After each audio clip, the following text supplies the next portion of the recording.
안녕하세요. 이슈 브리핑입니다.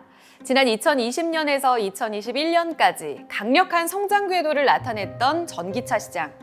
특히 글로벌 전기차 관련주와 다르게 중국의 2차 전지와 전기차 관련 주식들은 올해 상반기까지도 신고가 행진을 나타내며 두각을 드러냈는데요. 그런데 최근 5월 고점 이후 중국의 2차 전지 그리고 전기차 관련주들이 한 달 넘게 쉬고 있습니다. 먼저 대표적으로 중국의 전기차 제조업체 비아디의 주가를 보면 올해 2분기 신고가 행진을 나타냈지만 6월 고점 대비로 지금 10%가량 조정을 받으며 쉬고 있는 상황입니다. 또 하나 중국의 2차 전지셀 기업인 CATL은 일찍이 11월, 그러니까 작년이죠. 688달러의 사상 최고치 행진을 기록한 이후에 반년 동안 조정을 겪다가 올해 6월 550달러를 재차 탈환했는데요. 현재는 한 달 동안 재차 쉬는 흐름이 나타나고 있습니다. 하지만 전문가들은 이런 단기적인 주가 하락에도 불구하고 이제 전기차 관련 종목들이 최악의 시기를 지나 업종은 여전히 구조적 성장의 초입 국면이라며 긍정적인 전망을 내놓고 있습니다. 즉, 하락의 원인이 됐던 요인들이 해소되고 있다는 건데요. 그렇다면 어떤 악재가 이들 종목들, 이 주가를 발목을 잡았었던 걸까요? 업계 전문가들은 두 가지로 요약하고 있습니다. 먼저 첫 번째로 원자재 가격 급등, 그리고 두 번째로는 락다운 조치 강행입니다. 먼저 원자재 가격 급등을 보시면 신한금융투자에 따르면 지난 1년 동안 탄산 리튬과 수산화 리튬은 각각 450%, 550% 급등한 것으로 나타났습니다. 2차 전지 주 원료인 리튬 수요가 전기차 시장 확대와 함께 폭발적으로 늘어난 반면 공급은 이에 뒷받침되지 못해서 수급 불균형이 심화되며 이렇게 가격이 올랐던 겁니다. 또 하나 보시면 니켈이 역시 이 가격 급등의 대표적인 사례인데요. 니켈은 2월 우크라이나 러시아 전쟁이 발발하자 상승세를 타기 시작했고요. 중국의 칭산그룹 쇼스퀴즈 이슈까지 더해지면서 지난 3월에는 톤당 10만 달러를 돌파하는 등 변동성이 극심했습니다. 그리고 이런 원자재 가격 상승은 배터리셀 원가의 40%를 차지하는 양극재 가격뿐만 아니라 그 이후에 전기차 판가 인상까지도 야기하기에 이르렀습니다. 두 번째는 락다운 조치입니다. 지난 3월 중국의 오미크론 확산에 따른 상하이를 포함한 주요 지역의 락다운이 시작됐는데요. 가장 먼저 봉쇄된 지린성, 선전시는 글로벌 완성차 업체와 전방 부품 공장이 주로 위치한 지역이었습니다. 물론 6월부터 서서히 완화되긴 했지만 당장 정상화되기 어려운 상황 속에 생산 차질은 물론이고 소비 위축까지 염려되는 상황이 2분기 말까지 이어지기도 했습니다. 물론 이 같은 악재에도 상반기 성과를 놓고 봤을 때 중국의 전기차 업황은 꽤 양호했습니다.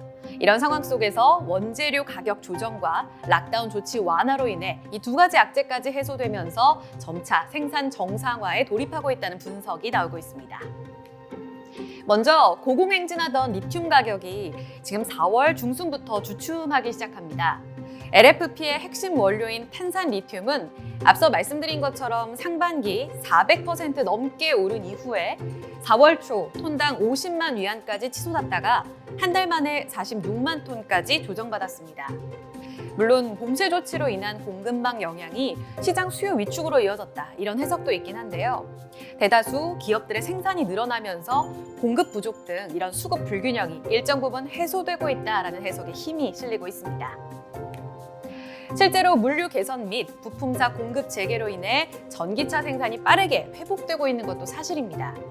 중국 승용차 연합회에 따르면 중국의 6월 신에너지차 판매량은 57만 1000대로 전년 대비 141% 증가했습니다.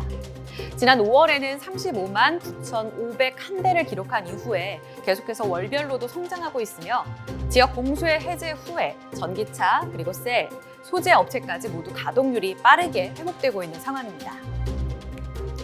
여기에 더해서 이 정부 정책은 수요를 견고히 하는 강력한 도민으로 작용하고 있습니다. 주요 지방정부는 전기차 보조금 확대로 소비 진작에 나서고 있는데요. 중국 공업정보화부는 올해 말에 종료되는 신에너지차 취등록세 면제 조치를 연장했고요. 신에너지차 생산 촉진을 위한 더블 포인트 제도를 최적화할 것임을 함께 언급했습니다.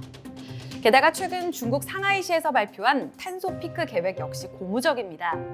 이 계획에 따르면 2025년까지 상하이시에서 개인 소비자가 구매하는 신차 중 50% 이상이 전기차가 될 예정입니다. 또한 2035년까지 소형 버스 가운데 전기차의 비중은 40%를 초과할 전망이고요. 이렇게 공공뿐만 아니라 민간 부문의 전기차 구매를 계속해서 정부에서 장려할 계획을 밝혔습니다. 이 같은 상황에서 하반기 기대 요인까지 많아서 연간 시장 전망은 여전히 긍정적입니다. 우선 신차 모멘텀을 기대할 수 있습니다.